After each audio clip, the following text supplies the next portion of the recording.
बातमी राष्ट्रवादीच्या जनसन्मान यात्रेसंदर्भात राष्ट्रवादीची जनसन्मान यात्रा सुरू आहे। जनसन्मान यात्रेमध्ये सफाई कर्मचाऱ्यांसोबत जेवण केले। अजित पवारांनी जनसन्मान यात्रा त्यांच्या अमळनेरमध्ये आलेली आहे, पोहोचलेली आहे आणि यावेळेस अजित पवारांनी या जनसन्मान यात्रेमध्ये ही दृश्य आपण पाहतोय। जनसन्मान यात्रेमध्ये सफाई कर्मचाऱ्यांसोबत जेवण केले।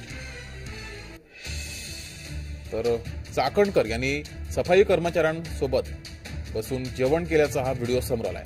राष्ट्रवादीची जनसन्मान यात्रा सुरू आहे। अमळनेरमध्ये आली असता रुपाली चाकणकर यांनी या सफाई कर्मचाऱ्यांसोबत बसून जेवण केलं।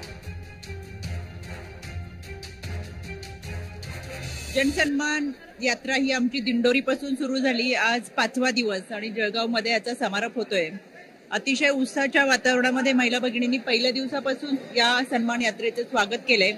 दादांनी माझ्या या महिला भगिनींसाठी जी लाडकी बहीण योजना आणली आहे त्याच्यामुळे महिला भगिनींना एक उत्साह जाणवतोय की आपली कोणीतरी काळजी घेणारा भाऊराया आहे आणि तो उत्साह आपण पाहताय सगळ्या या महिला भगिनींच्या चेहऱ्यावर दिसतोय। आज यांच्याबरोबर जेवण करत असताना मनाला समाधान वाटतंय। त्यांचे काही प्रश्न आहेत, बरेचसे सुटलेले आहेत, काही सुटतील, पण त्यांना विश्वास आहे की आपला दादा आपले प्रश्न सोडवणार आहे।